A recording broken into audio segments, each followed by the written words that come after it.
अरे बाप रे मेहरुआ करता मर्दा कोनो कामे के ना अरे भाई ट्रांसफार्मर में लाइन नहीं आवता मेहरुआ अपने सखियवा से कहत बा का तो हो भैया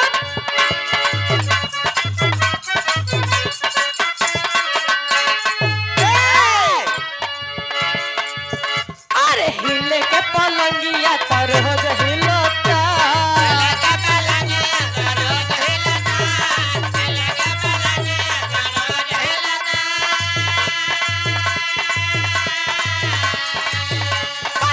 किनारा केस में उमजा मिलता किनारा केस में उमजा मिलता किनारा केस में उमजा मिलता कहे अरे हिले के पलंगिया त रोज हिलता बाकी ना भतार में उमजा मिलता चौकी पहो तनई के चौकी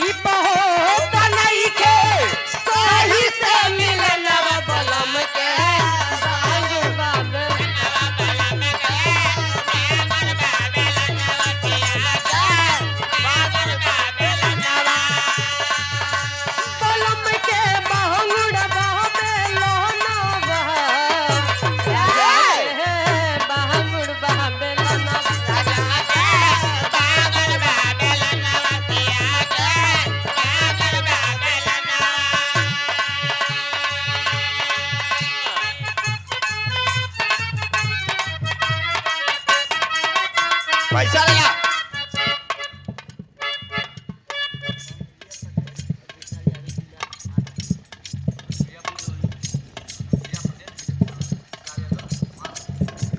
अपने भैया विशाल यादव महासचिव अनुप्रिया पटेल बिरोही के धरती से 101 रुपए का महान आशीर्वाद चरणों में नमन वंदन आशीर्वाद की कामना करते हैं। आओ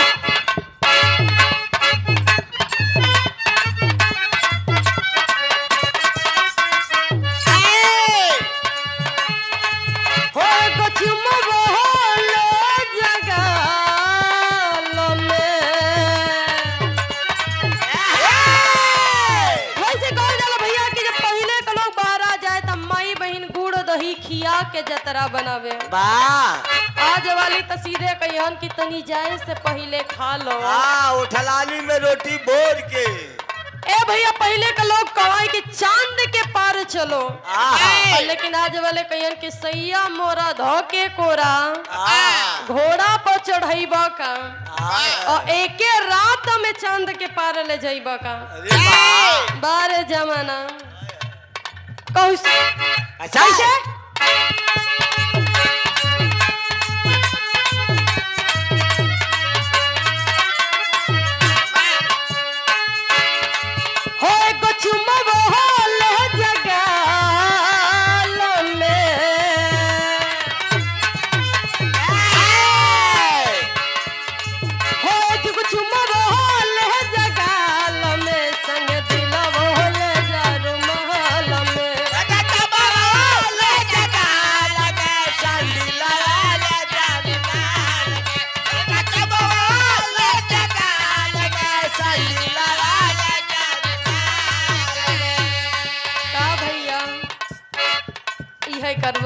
आए भैया हम कहा कि एगो चुम्मावो ले जा गाल में संगे दिलवो ले जा रुमाल में दिलवा निकले तू मर जाएगी जिए बेचारा संडे का करबा तू भाभी को भाई ओही से दिन रात संडे तो आरती उतरेला संडे ले जाबो तो देख देख रोकबे कम से कम कहे अरे जाता रोजवा जोड़ हो के जो हो जवा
आरे की देवरे पेराई गैलू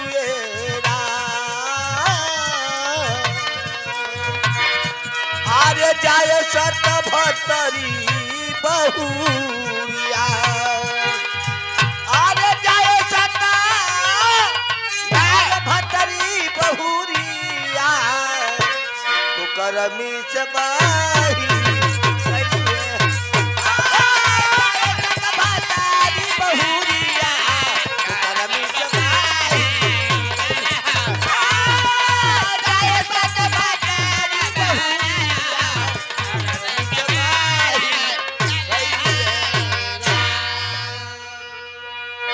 वाह, ताओ एक छोटा शहरों से विराह हो जाए। आओ भैया,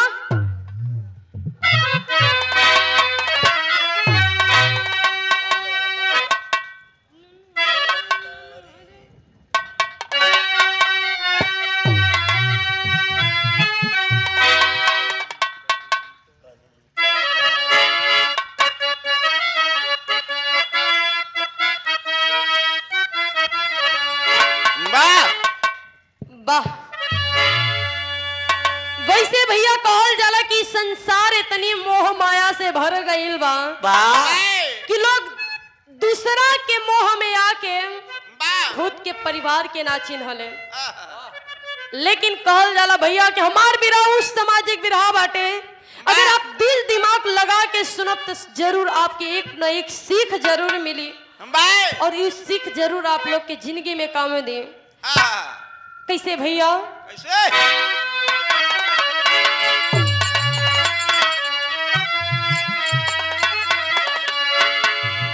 कि कली का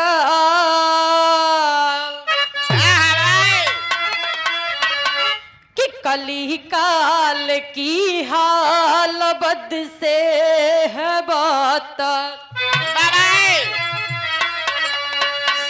सभी रिश्ते नाते हुए हैं बेगाने, खुले आम स्वार्थों में धोखे हैं खाते, युवा नौजवान और बच्चे पुराने, अरे भले ही प्रगति देश की हो मगर नियति में है आई गिरावट, वही बानगी एक घटना में बरजी, सिया राम से गीत हुई है लिखाई।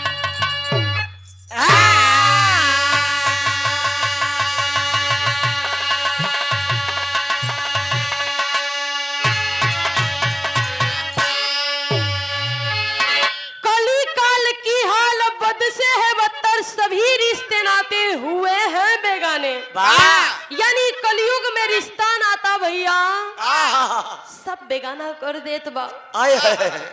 और ये जवन इश्क का जवन इंसान के बुखार चढ़ेला, चाहे जवानी में होके चाहे बुढ़ापा में होके चाहे कम उम्र में होके, कहल जाला सही जगह लगा तो तू बनी गया और कहीं खराब जगह लगा कहीं का ना रहबो। आज तो लोग सीधा ड्रम कंडल में जात बा, ऐसन कलयुग हो गईल बा। लेकिन कहल जाला भैया कि सबसे बड़ा ही कलयुग में बड़ा बा स्वार्थ। कोनो चीज जुड़ल बा स्वार्थ से जुड़ल बा, स्वार्थ खत्म रिश्ता खत्म। जब तक तो से जुटल रही तो से तू हमार भैया हा, बाऊ हा, माई हा, मेहरारू हा, प्रेमिका है। जौने दिना खत्म हो दिना तू 3 में कि 13 में खाएन वो दिना खत्म। लेकिन हमरे बिरहम बड़ी सुंदर गजल लगत बा, कोनो आशिक का दर्द बा। कैसे भैया?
हमारे हो जइबू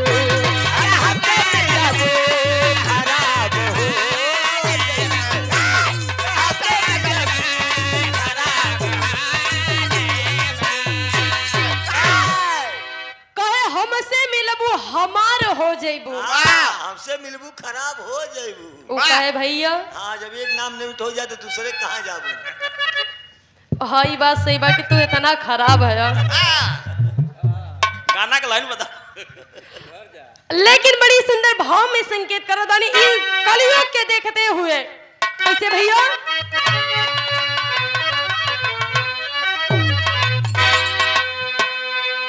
अरे जे के अपन दिल बना ले अरे जे के अपन ई दिल बना ले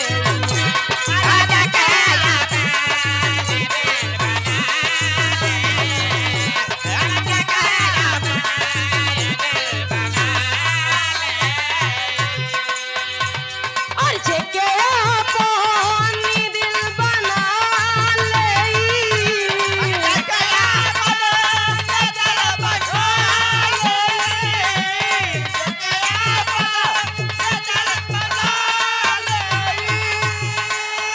अरे जे के अपन ई दिल बना ले अरे कहना दिनवा उहे रुला देली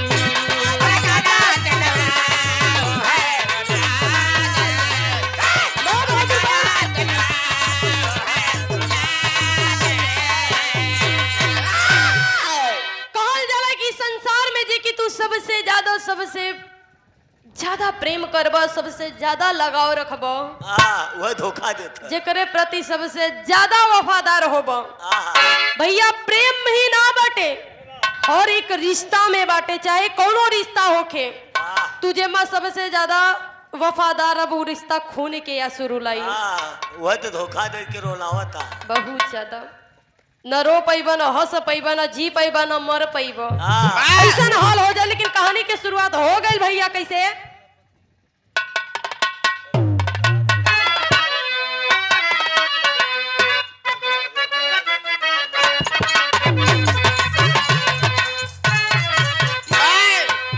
बड़ा निराला पति पत्नी का रिश्ता है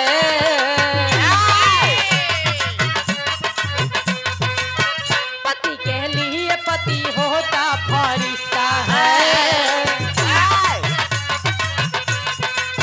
यही अनुसुईया सीता सावित्री की रीत सुनो मगर ये दौर में ये हो गया विपरीत सुनो नहीं कोई राम है रावण के भरमाया हजारों सीता का होता है तिरस्कार बेगानों से कई अपने जात खाती है बेगानों से कई अपने जात खाती है कहानी दिल्ली की हर रुआ बजाती है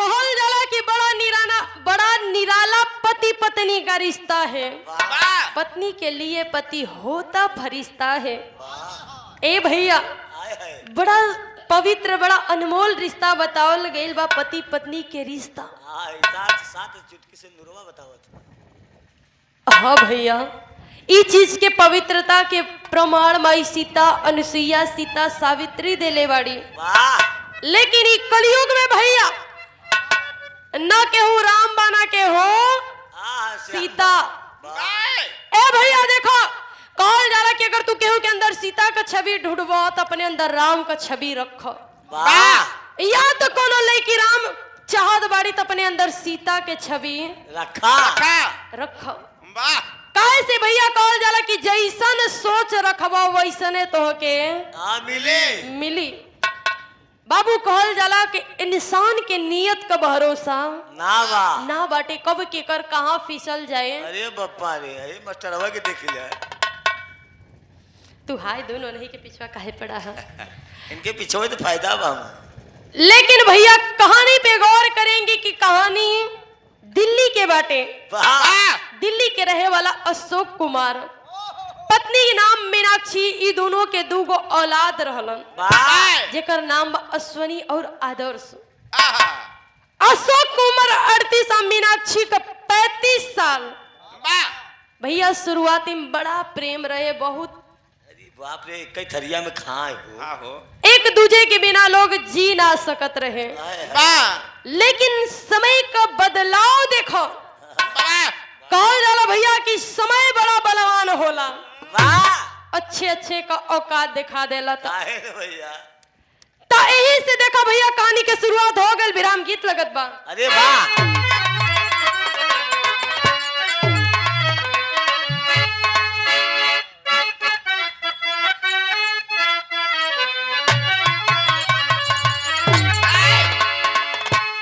कोनो लड़का की उम्र 23 और लड़की की उम्र हाँ 17। हाँ तब तक तो ठीक रहा।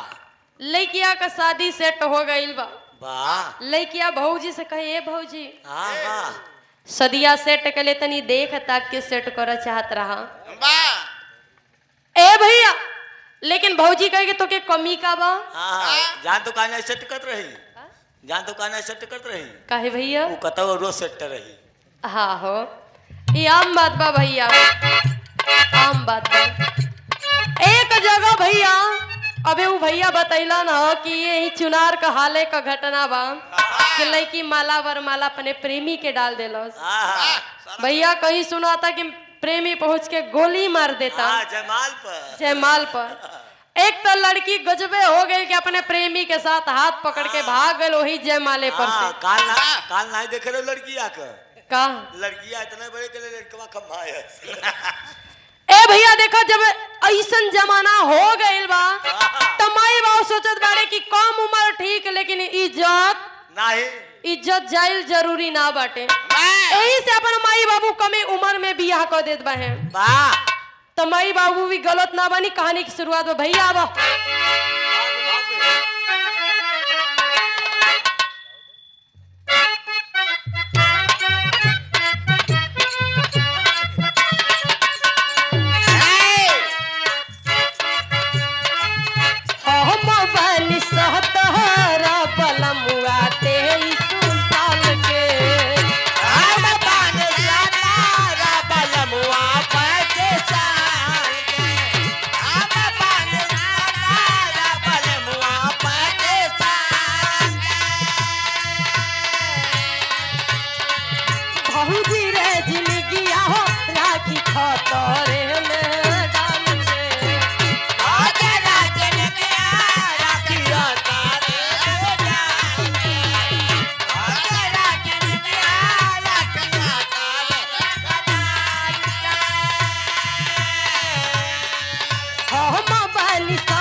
तोहरे में डाल के सतना नीमन होई तो सतही बहनु करी सतना नीमन होती तो सतही बहनु करी तना फरक बा उमरिया में कमरिया तो दुखही बहनु करी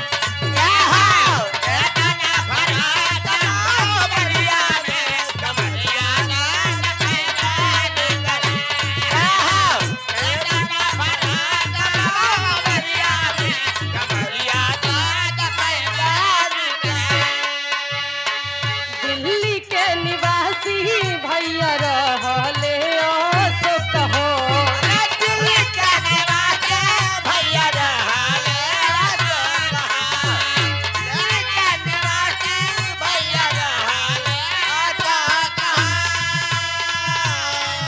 पतनी मीनाक्षी उनका करे रोक तो कहो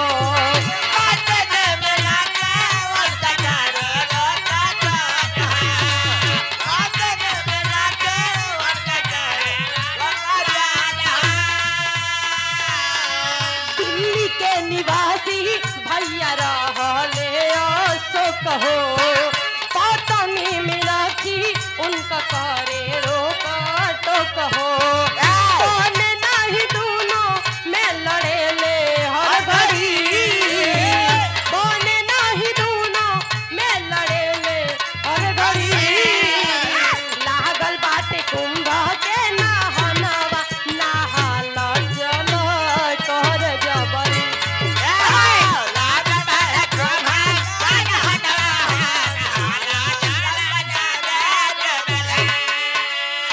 ए भैया शुरुआती में बड़ी प्यार मोहब्बत रहे समय बीतल बा अशोक के जिंदगिया में कोनो और लड़की के एंट्री भइल बयानी प्रवेश कर देबा प्रवेश हो गइल बा अब उनकर कहीं और जैसे हमारे प्रवेश करे नहीं गई भैया उनकर कहीं और मन लगे लगा अब मन लगे लगा अब घरे का मुर्गी नहीं भावत बा मेहरारू से हर एक छोटी बात पे झगड़ा होत बा लेकिन मेहरारू समझ ना पावे कि हमार मर्दा के आजकल हो का गइल बा काहे इतना लड़त बा ए भैया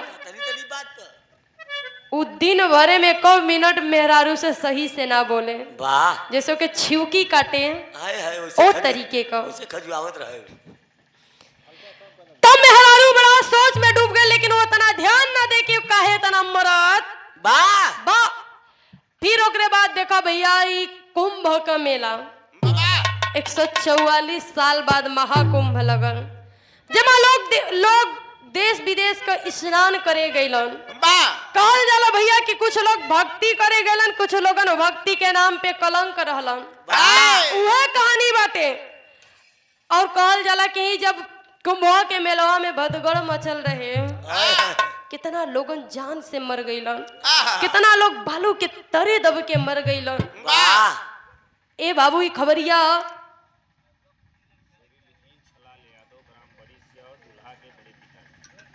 दूल्हे राजा के आप पिताश्री बड़े पिताश्री आप श्री हिंचलाल यादव सिहावल के धरती से 101 रुपए का महान आशीर्वाद चरणों नमन बंदन आशीर्वाद की कामना करते हैं कि हम बच्चे अपने कला में सफल रहे भैया हो जब ये खबरिया अशोक कुमार के पता चलल बा उनके दिमाग में एक बड़ा ही खराब आइडिया यानी विचार आयल बा और जब विचार आयल बा तब मीनाक्षी के लगवा जाके कहत बड़े ये मीनाक्षी पगली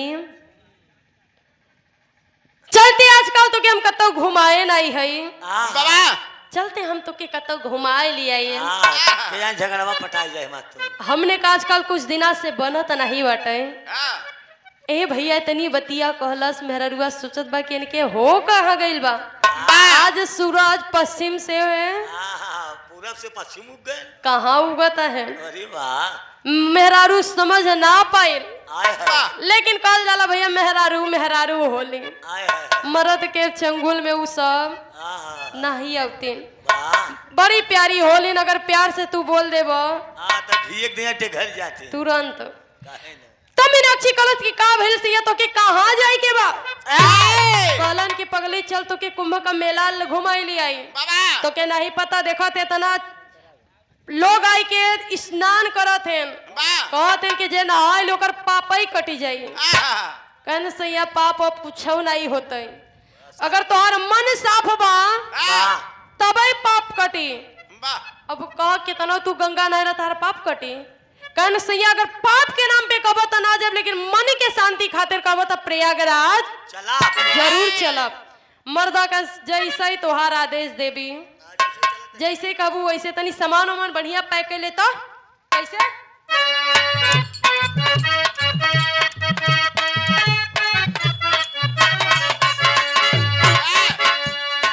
समझी मीनाक्षी नहीं पावली बात हो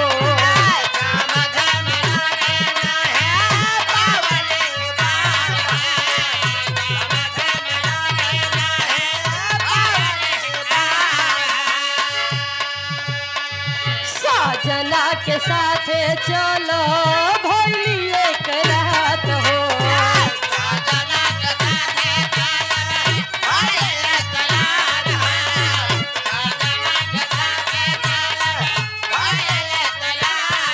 आई के प्रयाग में गई है उतरी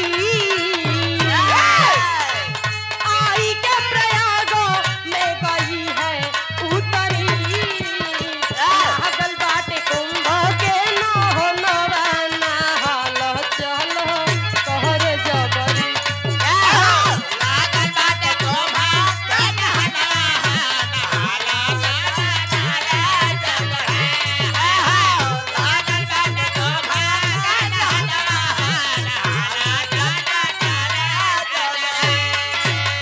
ए भैया मेहरारू बढ़िया सूट उट पैक को के दू चार कपड़ा बेसी रख ले बा अब मर्दा के साथे आ के ही प्रयागराज में उतरल बाटे अब प्रयागराज में कौना दिन कौना तारीख के उतरल बा भैया विराम गीत बदलत बा वाह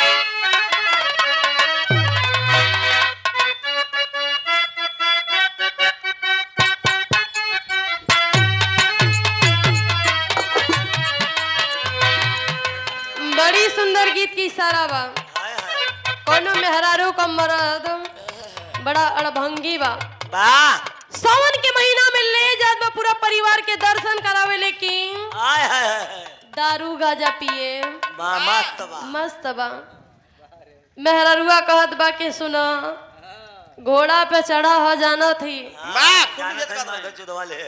लेकिन आराम से चला तोहरे साथे साथी पूरा परिवार बा वाह ये मत ही सोचा कि हम जाते नहु सबन के लई के चली अरे वाह मेहरारू अपन डर बतात बा कैसे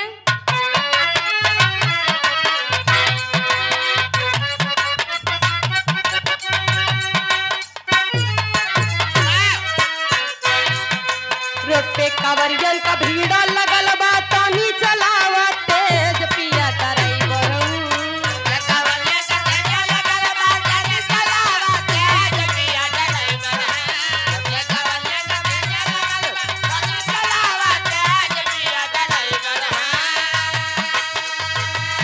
अरे रोड पे कांवरियन का भीड़ लगल बा तानी चलावा तेज पिया ड्राइवर धक्का धक्का करता करे पिया ड्राइवर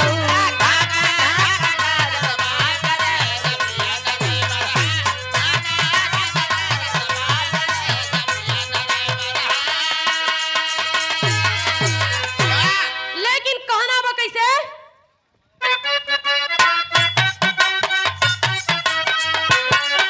अरे 17 के लिहले 18 के लिहले संगमा सनन हमरे स्वामी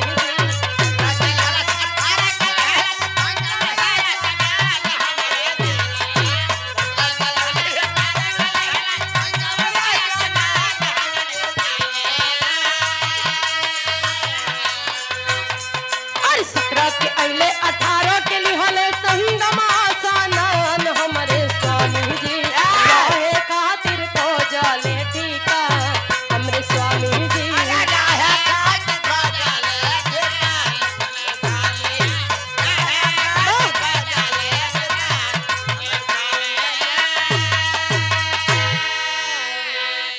ए भैया देखो 17 फरवरी 2025 के दोनों प्राणी प्रयागराज आके उतरलन वाह 18 के भोरारी में दोनों प्राणी नहा धो के पूजा पाठ क के रेडी हो गइलन मेहरडुआ कहे ए सैया हाय हाय पूजा हो गइल पाठ हो गइल अब घर में चलो हाँ देखो दुगो लाल छोड़ के आयल बानी के उन्हनी के दाना पानी दी मर्दा कहे चुप चाप रे कहे पगली तो के तना दिन पर से घुमावे ले आई है आहा तनी घूम ले टहर ले देख ले ताक ले प्रयागराज हो लगैसन वाह मर्दा कहे से तनी बतिया लेकिन मेहरारू कहल जाला भैया कि औलाद खातिर बड़ा तड़पे काहे न आप दूल्हे राजा के बड़े भाई आप बड़े भैया आप अभय राज यादव सपा नेता 101 रुपए का महान आशीर्वाद चरणों में कोटि कोटि नमन वंदन आशीर्वाद के कामना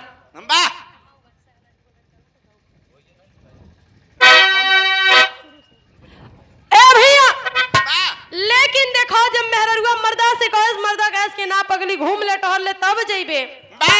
मेहरारू कहस कि बचवन के खाना कैसे बना के खाई हम, कहस मार्केट से वो सब खाना खा ली। और हमारे बीच में दूल्हे राजा जी का आगमन हुआ है, तो हम चाहेंगे कि आप मंच पे आइए, आपका मंच पे स्वागत सम्मान हो जाए। हाँ भाई जरूरी बाटे, आज के बादशाह है।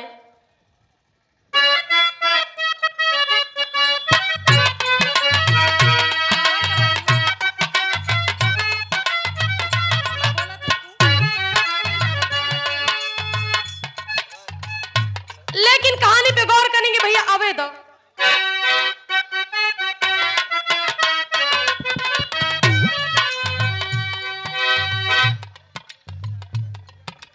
भैया बारात मालिक से निवेदन, आप दूल्हा के बड़े भैया आप अभयराज भैया, हाँ दूल्हा के निवेदन, दूल्हे राजा के बड़े भैया, तो भैया आप जेकरे बदे हम लोग आए हुए या ना आए भैया कम से कम जेकरे बदे हमने आई है, तो भैया का स्वागत सम्मान हो जाए, आ जाए।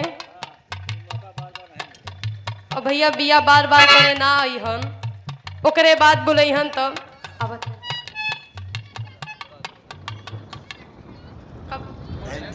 दूल्हे राजा के मंच पे बुला दे, सम्मान हो जाए, ओकरे बाद सम्मान होए, विराह के जो बात होगा सम्मान होए। अच्छा ठीक ठीक ठीक ठीक ठीक।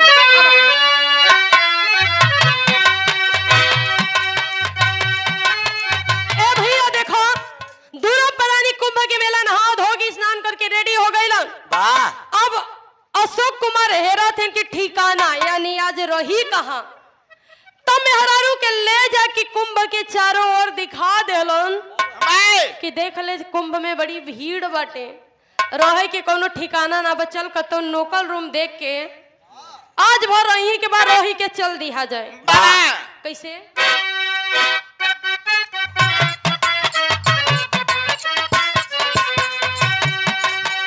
500 में पाई गईले धनी के कमरवा। अरे 500 में पाई गईले धनी के कमरा, 500 में पाई गईले धनी के कमरा। रात बितल चाहे होई जाई भोरवा। रात बिताल चाहे होई जाई भोरा, रात बिताल चाहे होई जाई भोरा। और चोरवा चोरी से घाटा कदियले घाटी शैतान हमरे स्वामी जी। रवा चले घर खाए जहरा लागे शैतान हमरे स्वामी जी। रवा चले खाए जहरे लागे शैतान हमरे स्वामी जी। और चोरवा चोरी से घाटा कदियले घाटी शैतान हमरे स्वामी जी। रोए खातिर खोजले पीका हमरे स्वामी जी।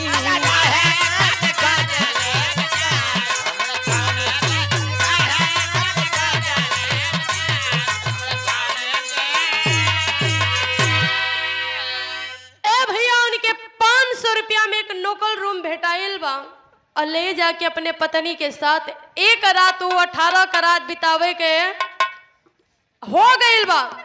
जब धीरे धीरे 18 का रात भइल बा, मेहरारू के बकायदे खिया पिया के ओकरा की का चाहिए सब कुछ दिवा के, अब मेहरारू के आराम से खिया पिया के कपारे पे तेल रख के ठोक ठोक के स्वाद बढ़े। मेहरारू ना समझ पावत बा कि मर्द हमारे काहे इतना मान करत बा, इतना सेवा करता। का बात बाटे। हाय हाय। मेहरारू सोचलस कि हो सकेला कि कहीं कर दिमाग तन के गड़बड़ होई हर होर। हो सकेला। मेहरारू कुछ सोचलस ना, 18 के रात में उ सो गई। जब 18 का धीरे धीरे रतिया 12 पार कैले बा, अशोक के तो निदिया ना आवत बा भैया। अशोक कुमार बढ़िया सा केवाड़ी दरवाजा बंद करके मारे की कोशिश करत बा कि अब इनके कैसे मारी, लेकिन वो 18 के रात असफल भइल। और जब 18 का रात सफल ना भइल, मालिक सुबह सुबह आयस कह सब हमारा रूम छोड़ा। कलन किस मालिक जन मेहरारू के अपने घुमावे लिया रे लबे सही से नहीं घुमाए है, 19 के रहे दो करे बाद 20 के बिना कहे चल जाए, तू एडवांस ले लो। उनके पैसा एडवांस दे के 19 का रात होत बा भैया। विदेशिया के अंदर कहना बा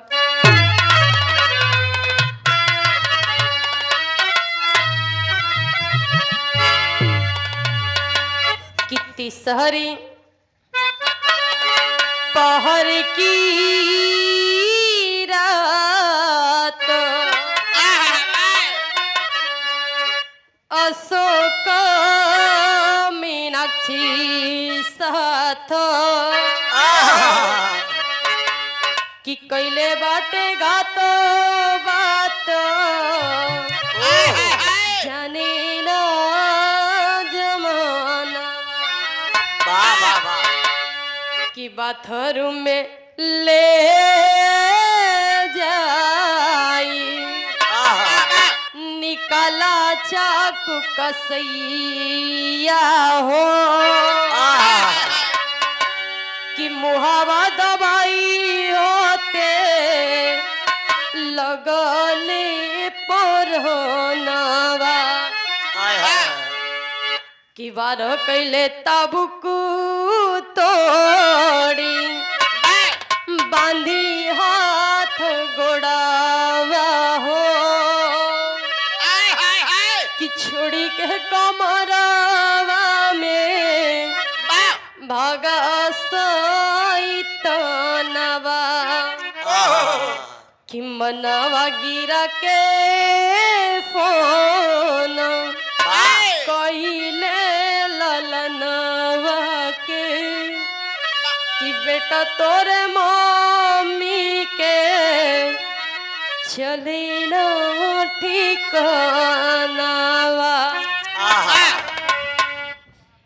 हाय हाय बाबू 19 का रात आयल बा मीनाक्षी के खिया पिया के वो सही पूछ पूछ के कहत बा कि तोहरा की का चाहिए तू कुछ खइबू तोहरा के मन बाटे मेहरारू से पूछ पूछ के खियावत बा मेहरारू फिर ना समझ पाए सोचत बा कि लगत बा इनकर ऐसे ही आदत बाटे ए भैया मेहरारू फिर खा पी के सो गई 19 के धीरे धीरे रात भइल बा वही सेज पर से उठा के मीनाक्षी के ले जाके बाथरूम में हाथ बनले बा पाँव बनले बा और जब मुंह बांध के चाकू पे वार करे के कैले बा मीनाक्षी जाग गइल बा कहता बा ऐसे ही राजा हमरा से कवन ऐसन कसूर हो गइल कि तू हमरा के ई दिन देखावत बाड़ा कौन बात के रउआ के दिक्कत बाटे ई बतावा कि तोहरे घरे में संभाले में कतो चूक हो गइल कि तोहरा साथे चूक हो गइल या हमसे कोनो गलती हो गई हमरे प्रेम में कोनो गलती रहा हो गई बताओ लेकिन वो मर्द सुने के नाम ना ले दबा मीनाक्षी सोचत बा कि करी तो करी का कैसे जन्म बचाई कि हम बच जाई कहत बा ऐसे ही अपना खातिर मत छोड़ा हमरे दुगो लाल बानी उनकरा खातिर छोड़ दो लेकिन मर्दा ना छोड़ चाकू से चाकू वार कह के ले जाके हुई प्रयागराज के गंगा के किनारे फेंक देलस ताकि लोग के लगे कि लवारिस लाश यानी कुंभ में मारल गई बाड़ी लोगन के कोई के ऊपर हमरे शक ना आवे जिसे कहावत कहल जाला भैया कि सब भी मर जाए और लाठी भी ना टूटे उहे कर्म कैले अशोक कुमार लेकिन ओकर सफल ना भइल मई के फेंक के कुंभ में आके बड़का लड़का के कॉल क के कहले बा अश्वनी ए बेटा माई तोर कहाँ हमरा से खो गईल ई मेला में कब तोरा माई से हथवा छूट गईल हमरा के पता ना बाटे बड़ा प्रयास करनी बेटा माई के खोजे के लेकिन माई के पता ना चलत बा हम करी तो करी का बेटा कलश की बाबू तू दिल्ली आजा गाड़ी पकड़ के हम माई के खोजे आए वो बाप तुरंत गाड़ी पकड़ के दिल्ली खातिर रवाना हो गए अब भैया डेरी में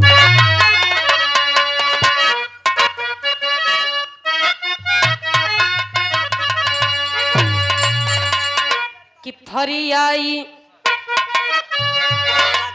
कि भरोसा कोई के करा पे करी करा पे करी रिश्ता चीख चीख के दम तोड़े हर घड़ी हर घड़ी हर घड़ी।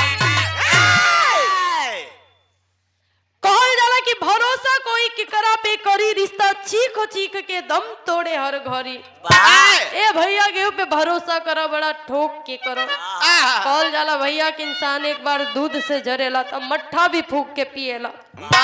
यही से कहल जाला कि देख ताकलो तबे बियाह शादी करो। लेकिन कहानी के गौर करें फिर हम गीत लगत बा।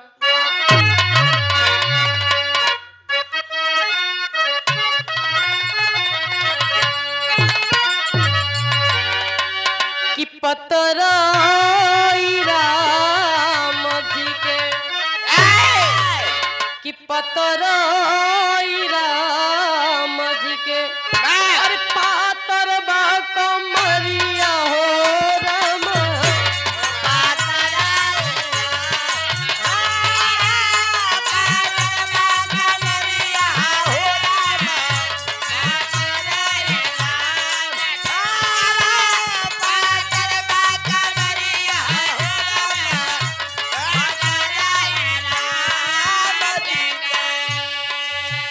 पातर राम जी के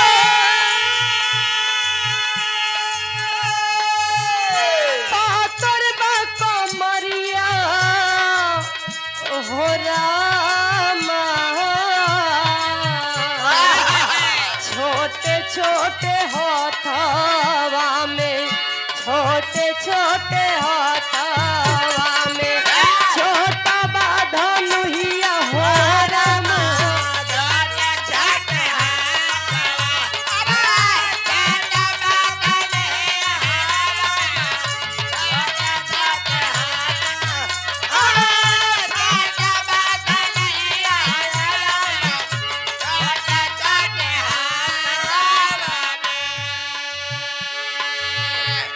कि मई के खबरिया सुन के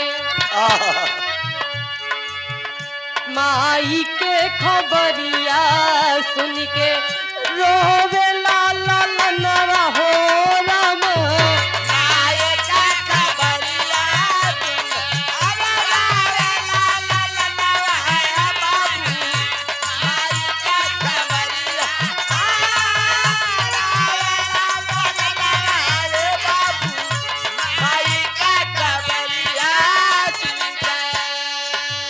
माई के खबरिया सुन के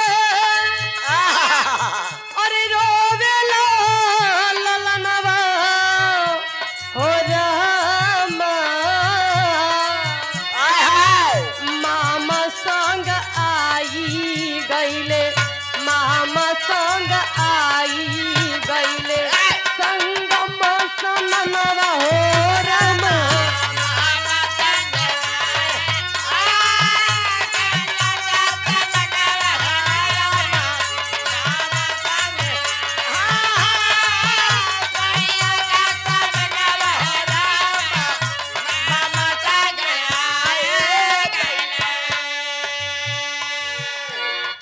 आय हाय बाबू बाबू को बतिया सुन के अश्वनी कुमार कहलस पापा तू चला अब मई के हम आइब लेवे।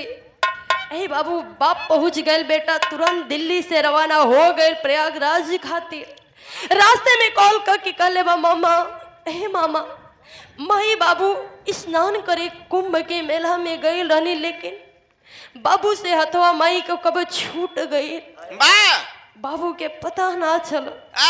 हम कहनी बाबू तू दिल्ली आजा माई के लेवे हम आई बाबा मामा कलश बेटवा बड़ा बढ़िया कल अब हम दोनों मिल के माई के खोजल चाहिए।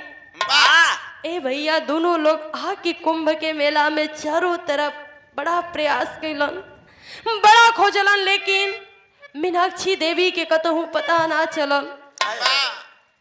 कुंभ के मेला में हर एक जगह सीसीटीवी कैमरा भी चेक भइल लेकिन माई के खबर ना चलल। अश्वनी बड़ा डर गइल कि हमरे माई के साचो में तना कुछ हो गइल बा।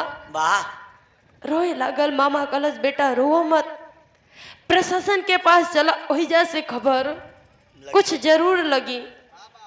जात बड़े कहाँ जात बड़े भैया?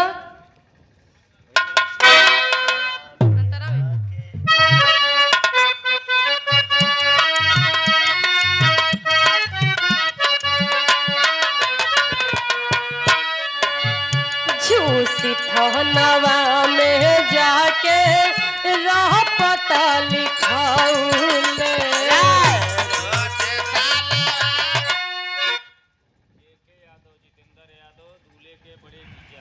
दूल्हे राजा के आप जीजा जी जेके यादव, जितेंद्र यादव,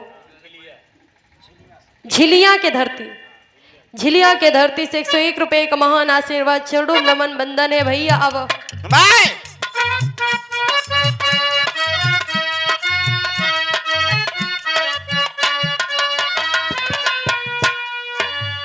झूसी थनवा में जाके राह पता लिखाऊले।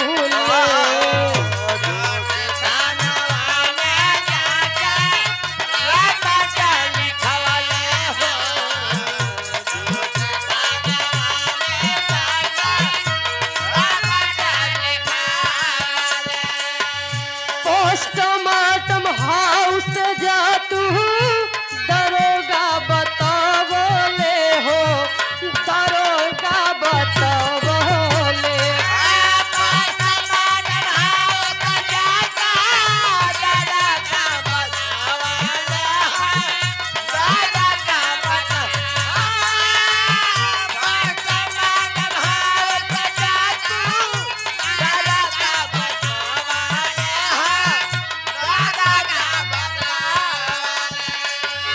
जाके देखले ओही पर, जाके देखले ओही पर रहले अस्थनवा हो राम। माई के खबरिया सुन के, माई के खबरिया सुन के रोवे ला ला ला ला हो राम।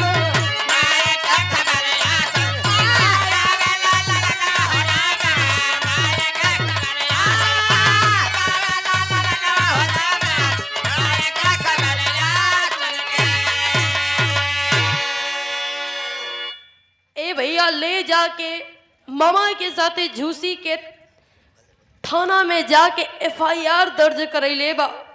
और जब FIR दर्ज करैले बा तुरंत पुलिस बड़ा प्रयास कैलस। वो जाके कुंभ के मेला में हर जगह बड़ा ढूंढलस लेकिन कहीं पता ना चलल। आके अश्वनी और ओकरा मामा के बोला कि कलश बेटा हमने वो बड़ा प्रयास करनी लेकिन कहीं लाश ना मिलल, तोहार माई ना भेटैली। कहला से बेटा पोस्टमार्टम हाउस चला जाए यानी चीज घर वही जा बड़ी लवारिस लाश गईल बा। जाके देखला शायद ओमा से तोहार माई मिल जाए। ए भैया अश्वनी के अखिया से झरझर आंसू गिरे लगल। कहला से ए साहब तू ई का बोलत बड़ा, जब तू कुछ अच्छा ना बोल सकत बड़ा तो तोहरा के ई बुरा बोले की कोनो अधिकार नहीं खे। हमार माई जियत बाटे, ओकरा की कुछ ना भइल बा। ए भैया पुलिस कलस बेटवा जाके एक बार देख ला, मन के हमनियों के तसल्ली मिल जाए। हमने हर जगह बड़ा प्रयास करनी लेकिन माई के दौरे कत्तो पता ना चलल। मजबूरी में ई शब्द रखत बानी बेटवा जाके देख लो। हे बाबू बात मान के जब वो लइका गईल बा तब पपट के अंदर भाव बा कैसे?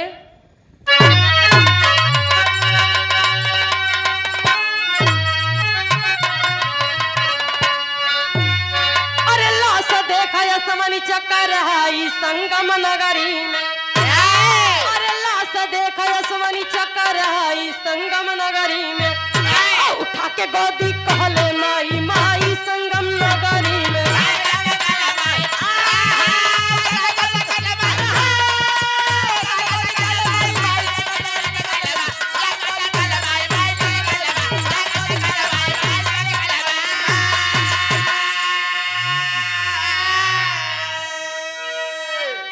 माई के जब बात मान के गइल बाटी उ पोस्टमार्टम हाउस में जाके देख ले बहु लवारिस लसिया में मही के लसिया एक मिल गई।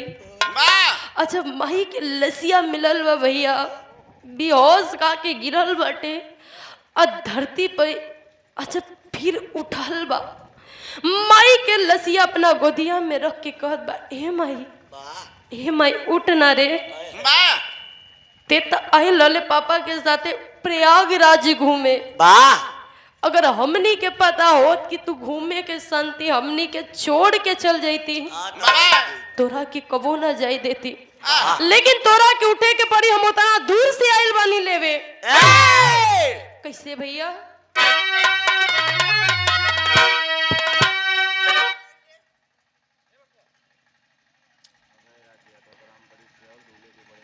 आप दूल्हे राजा के बड़े भैया अभय राज यादव, बड़ी सेवल बड़ी सेहवल के धरती से 101 रुपए का महान आशीर्वाद, चरणों नमन बंदन। अब कि सारी दुनिया उजड़ गई, गम के पहाड़ बा टूटल हो, और शंका भइले दिल के अंदर, बाप से बेटा कहला हो, अरे पूछे पुलिस तो कहे कि कड़ाई कर संगम नगरी में, पूछे पुलिस तो कहे कि कड़ाई कर संगम नगरी में, पापा पे इस शंका हमके बा संगम नगरी में।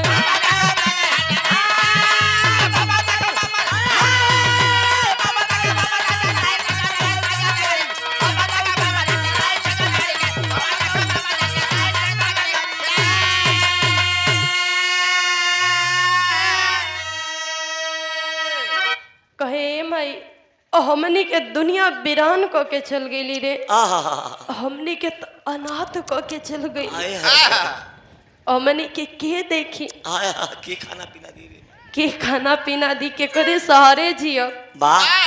कहल जाला भैया कि माही के ओसे दुख पूछा जिकरे पास माही ना होखे, और जिकरे पास बाड़ी तो ओकरे पास कदर नहीं खे।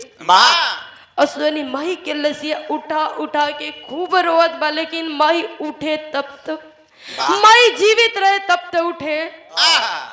पुलिस बड़ा साथ देलस, कलस बेटा ए लाल चुपो हो जा, इत दुनिया के रीत ह लाल, एक न एक दिन सब जाई, इस संसार में आना जाना तो लगल रहेला, लेकिन एक बात हम तोरा से पूछल चाहत बानी।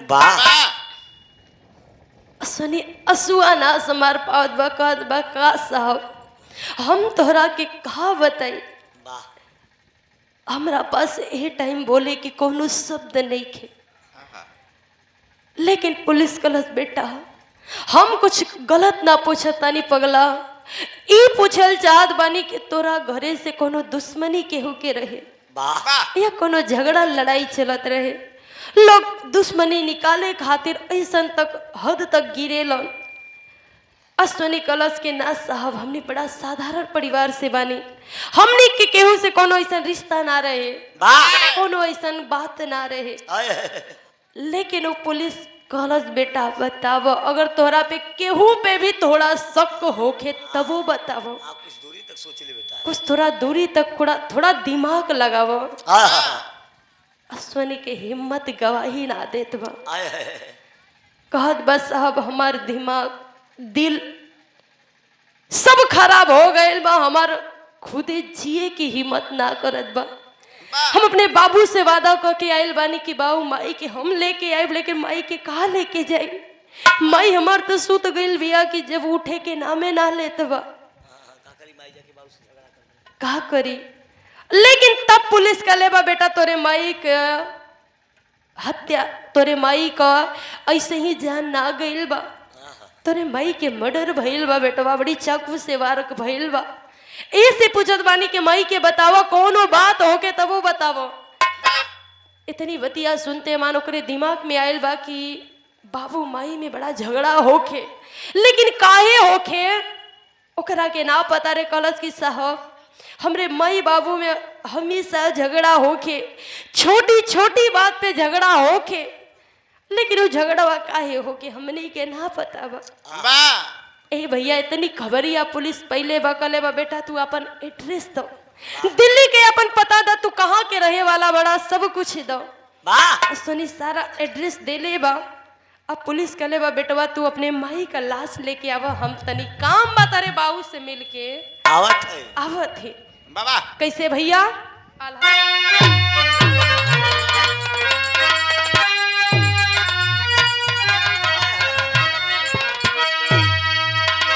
कि हाय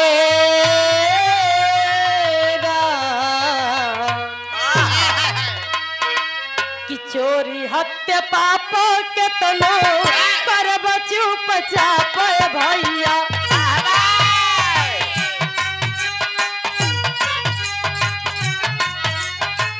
जहाँ न जाई जगह होई जाई ओ बिना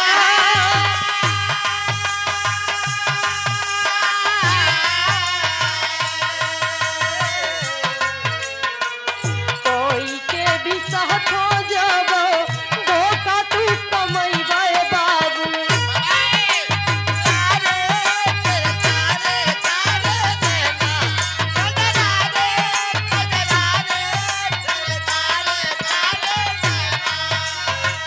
तोहर भगवान हो करई है सत्याना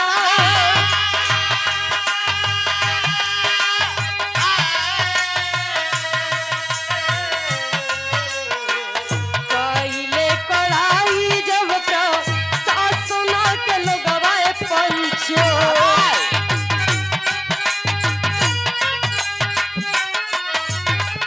साफ साफ दिहले इतिहास हो बता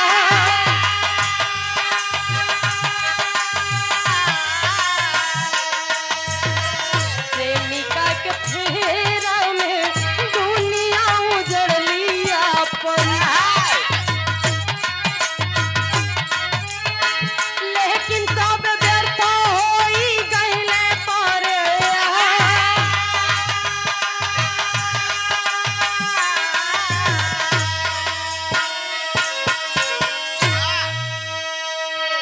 ए भैया कलयुग में सोचा कि 3 चीज क के बच जाई बड़ी मुश्किल बाटे कि चोरी हत्या पाप। कहल जाला भैया कि तू सोचा कि हम केतनो कुछ ही कर ली केहू के खबरिया ना लगी, सबसे बड़ा खबरिया है ये बाटे जवन लोग लेके चलेला अपने वही से माई बाबू बदे झगड़ा कला कि हमरा के बड़की चाहिए, टच वाली चाहिए। ए भैया देखो तुरंत पुलिस पहुंचले बा दिल्ली। जब दिल्ली पहुंचल बस अशोक कुमार देखले बा पुलिस के देखा तो मानू समझ गए बा कि कुछ न कुछ तो बात बा। जब पुलिस पहुंच के पूछताछ शुरू कैलस कि बताओ तुहार पत्नी के हाथ कैसे और कब कहाँ छूटल। आए हाय बाबू फिर मजनू रूप बना के कहत बा कि साहब हमार पत्नी मर गई, हमार पत्नी का ऐसन दुर्दशा हो गई। तो हमसे पूछत बड़ा कि हमरे पत्नी का हाथ कहाँ छूटल। अरे वाह हम तोरा के कैसे बताई, हमके का पता वो भिड़िया में हमके तरीको पता ना चलल। पुलिस अपने हिसाब से पूछे लगल, कहला सुनाओ अच्छे से पूछत बानी तो सही से बता दो ना तो बड़ी बेकार हो जाई। कहले बस साहब हम एक लड़की से प्रेम करीला। वो लड़की हमसे कहलस कि अब हमसे बहुत प्रेम मोहब्बत कैला, ले चल के हमके अपने घरे रख, हम सामाजिक जिंदगी जीव तार पत्नी हो गए जी। अब वो कहलस कि पहले की हम कहाँ रखी, सुन के हटा दो। ए भैया जेकर जैसे होके हम काहे जानी। ए भैया देखो अब कहलस कि अपने पत्नी के पहली वाली के हटावा, हमें क्या रखा। देखो अब इतनी बात कहलस अब उ जैसे कहलस हम ओकरे बातें में आके कहनी करनी हो। धरे बा बुखार। पुलिस कुछ समय सोचलस विचरलस, कलस कुछ ना कहब तोरा के, तोहार हिसाब है, तोहार ई पाप का सजा तोहार जेल में होई। अरे वाह कलस चलो तोहार हो गई। अब तब तक अश्वनी अपने माई के लसिया लेके आ गइल बा। अच्छा माई के लसिया आ गइल बा। अशोक के पुलिस लेके चल देले बा भैया। तो होत का बा खड़ी के अंदर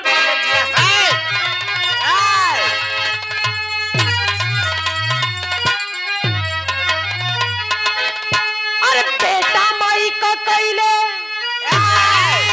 अंतिम संस्कारवा रोई। बेटा माई का कैले अंतिम संस्कारवा रोई। बापा जाला जे लखनवा में सोरवा भाई।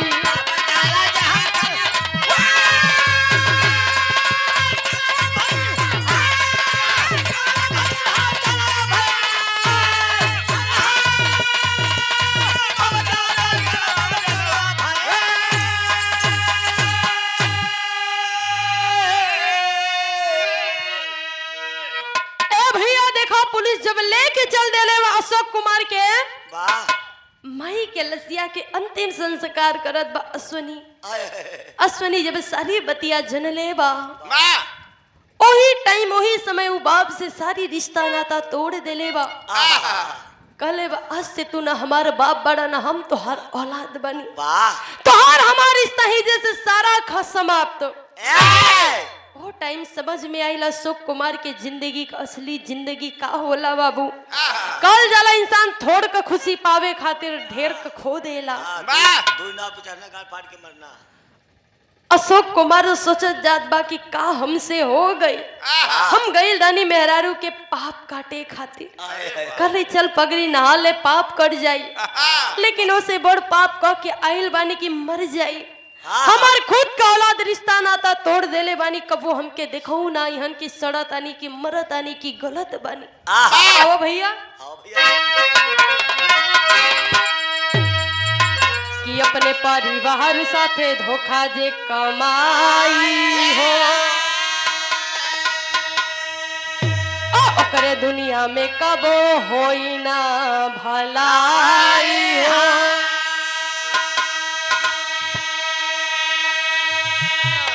जाई अपना एक दिन दुख में जहनवा खोई। जाई अपनी एक दिन दुख में जहनवा खोई। तब बाप जाला जे लखनवा में सोरवा भाई।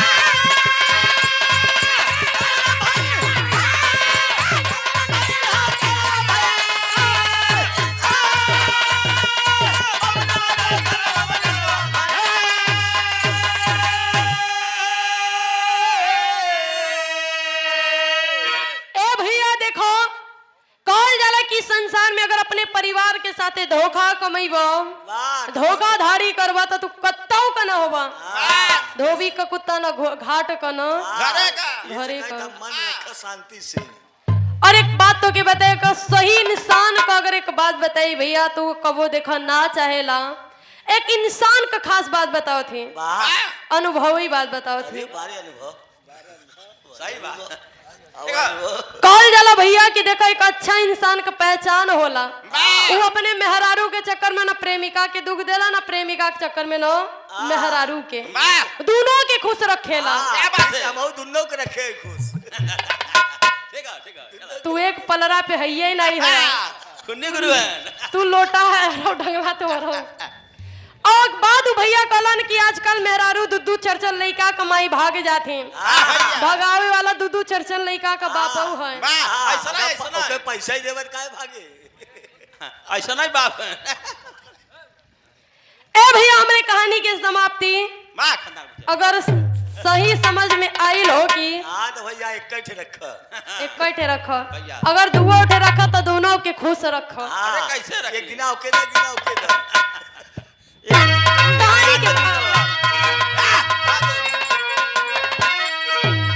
कि गुरु बिहारी गुरु गणेश गुरु रामलाल मोर पावा।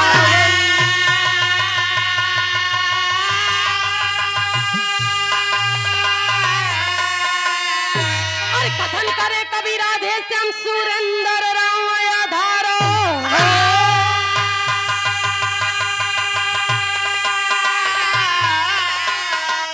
कि भरोसा कोई के करा पे कर कि भरोसा कोई के करा पे करी लक्ष्मी चमन बिरहा में करे नमवा भरोसा कोई